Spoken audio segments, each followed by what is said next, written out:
October 1961. Albany County, Wyoming.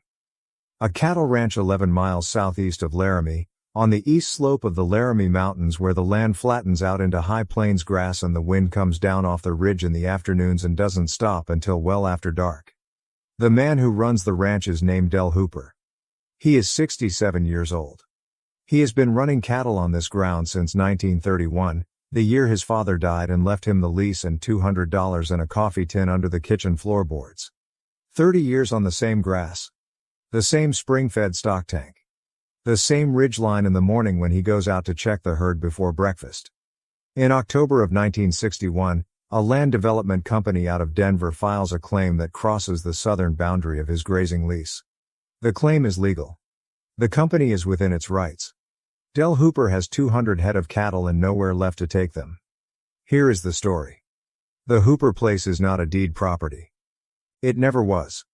Del's father, Ray Hooper, came up from Colorado in 1919 with $40 and a horse and took a grazing lease on BLM adjacent land in Albany County the way a man takes what is available when what he wants is not on offer. He ran sheep the first 3 years and then switched to cattle when the sheep market dropped and never switched back.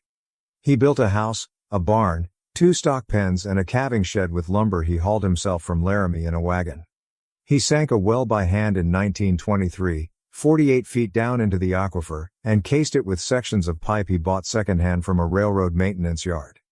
The well is still producing in 1961. The house is still standing, though the porch sags on the south end where a post rotted out in 1954 and Del has been meaning to replace it ever since.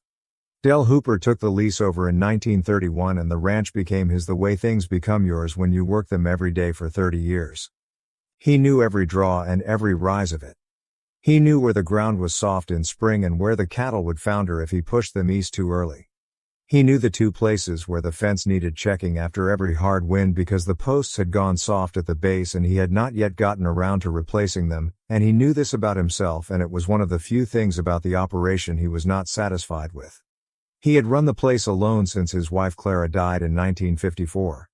His son Bobby had gone to work for the Union Pacific in Cheyenne in 1957 and sent money home when he could, which was not often, because Bobby had a wife and 2 children of his own and the railroad paid what it paid.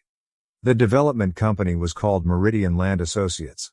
It was headquartered in Denver and had been acquiring parcels and grazing rights across southern Wyoming and northern Colorado for 18 months. They were not ranchers.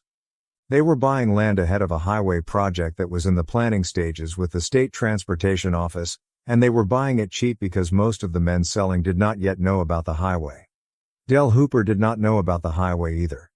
What he knew was that a man in a good suit had driven out from Laramie in August with a survey map and told him that Meridian Land Associates had filed a valid claim on the southern third of his grazing range, which was the best third, where the grass ran deep and the stock tank never went dry, and that Del would need to adjust his operation accordingly.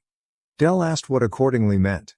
The man in the suit said it meant he would need to reduce his herd to what the remaining 2/3 of the range could support.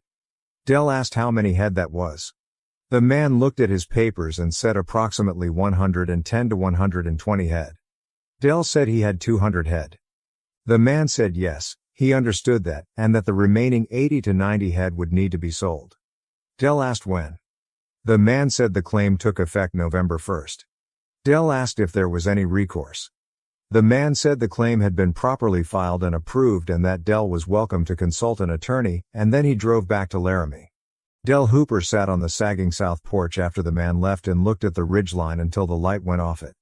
Then he went inside and ate supper standing at the kitchen counter and washed his plate and went to bed. He consulted an attorney in Laramie. The attorney's name was Phil Garrett, a man Del had known for 20 years. Phil Garrett spent 2 hours with the survey map and the lease documents and the Meridian filing and then sat back in his chair and told Del what he already knew. The claim was valid. The filing was clean. There was no procedural error to challenge and no substantive argument that would hold up.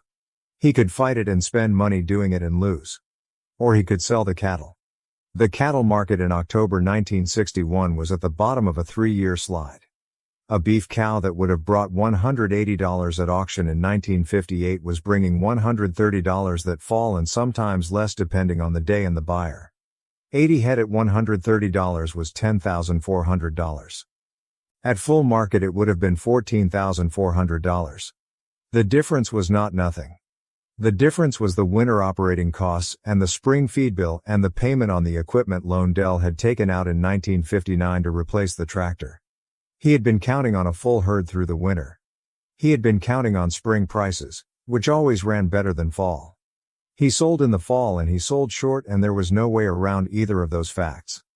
He put 83 head through the Laramie sale barn on the third Saturday of October. He stood at the rail and watched them go through one pen at a time. The auctioneer knew him and nodded at him from the box, and Dell nodded back, and that was the whole of their exchange. The cattle went for $128 a head on average. Dell drove home with $10,624 in a check folded in his shirt pocket, and the check did not cover what he needed it to cover, and he knew it before he cashed it. That same third Saturday of October, a production crew was finishing location work outside Laramie for a picture being shot partly on Wyoming locations. They had been using ranch land 12 miles north of town for the past week and were breaking down the last of the equipment that afternoon. The lead, a large man in his early 50s who had been in Laramie since Tuesday, had finished his scenes on Thursday and had been staying on to work with the second unit on some wide shots that needed his silhouette on horseback against the ridgeline. He was done by noon on Saturday. He changed out of costume, put on his own clothes, canvas work jacket, cream Stetson, worn boots, and told his driver he wanted to take the long way back to town. They came down through the ranch country southeast of Laramie on a 2-lane blacktop that cut between fence lines and cattle ground. At the Laramie sale barn the parking lot was full and the cars ran down the road shoulder for a quarter mile. The driver slowed without being asked. The man in the passenger seat looked at the sale barn and then looked at the cattle trucks parked along the fence and then said, "Pull in." They pulled in. The man got out. He went in through the side gate the way a man goes into a place he has been before, not asking where things are, moving toward the rail. The sale was running. He stood at the rail and watched 2 pens of stocker calves go through, and then a pen of cull cows, and then a pen of mature beef cattle, good animals, well conditioned, selling for less than they were worth. He watched the buyers. He watched the sellers. He watched a man at the far end of the rail, 67 years old, gray at the temples, heavy hands on the top rail, watching his cattle go through the ring with the expression of a man watching something he cannot stop. He walked down the rail to where Dell Hooper was standing. Dell did not look at him. He was watching the last pen of his cattle circle the ring. The auctioneer's voice ran over the top of everything, fast and flat. The pen sold. The gavel came down. Dell looked at the number on the board and then looked at his hands on the rail. The man beside him said, "Those your cattle?" Dell said they were. The man asked how many he had run this year. Dell said 200. The man asked how many he just sold. Dell said 83. The man asked why. Dell looked at him then for the first time and registered the face and then looked away, because Dell Hooper was not the kind of man who made a display of recognizing someone. He said, "Land claim took my south range. Had to cut the herd to fit what's left." The man said, "What do you get for your good cows this time of year?" Dell said $128 today. Said they'd have gone $155 to $160 in the spring. The man was quiet for a moment. Then he said, "How much is the difference?" Dell looked at him. He said, "Mister, I don't know what you're asking me." The man said, "Between what you got today and what they'd have brought in the spring. How much is the difference?" Dell pulled the check out of his shirt pocket and looked at it. He did the arithmetic in his head, the way a man does arithmetic he has already done a dozen times. He said, "Somewhere around $2,500 depending on how spring ran." The man nodded.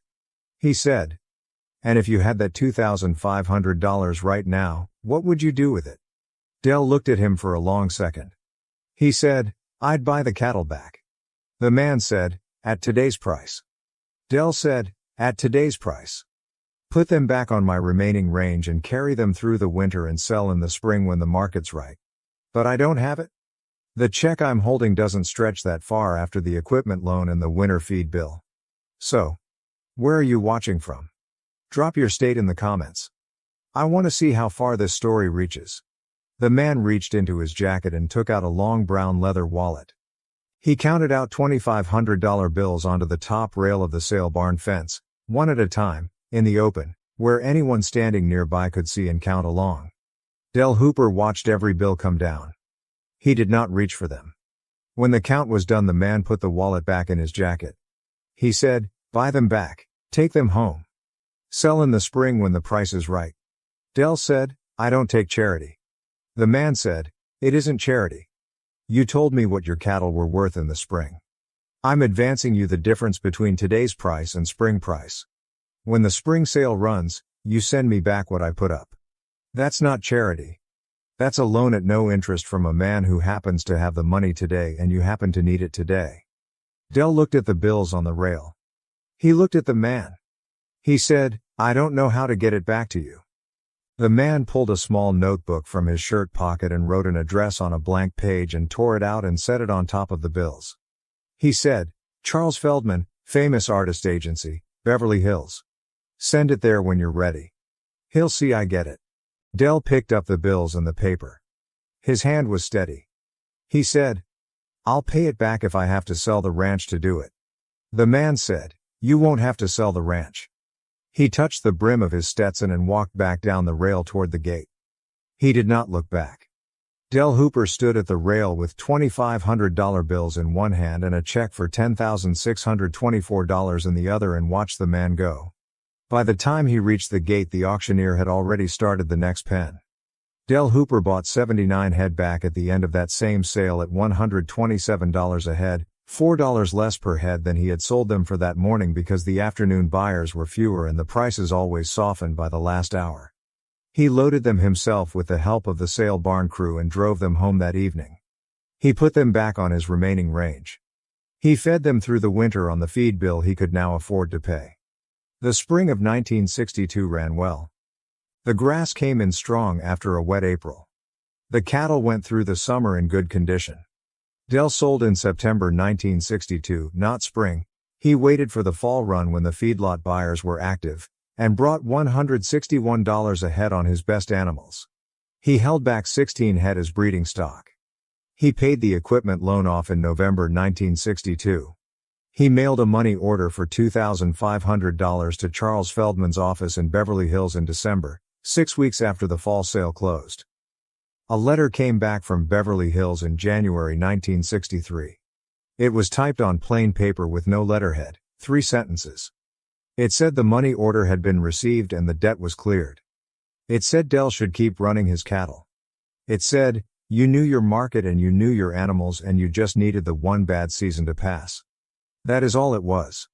Del Hooper ran the ranch until 1974.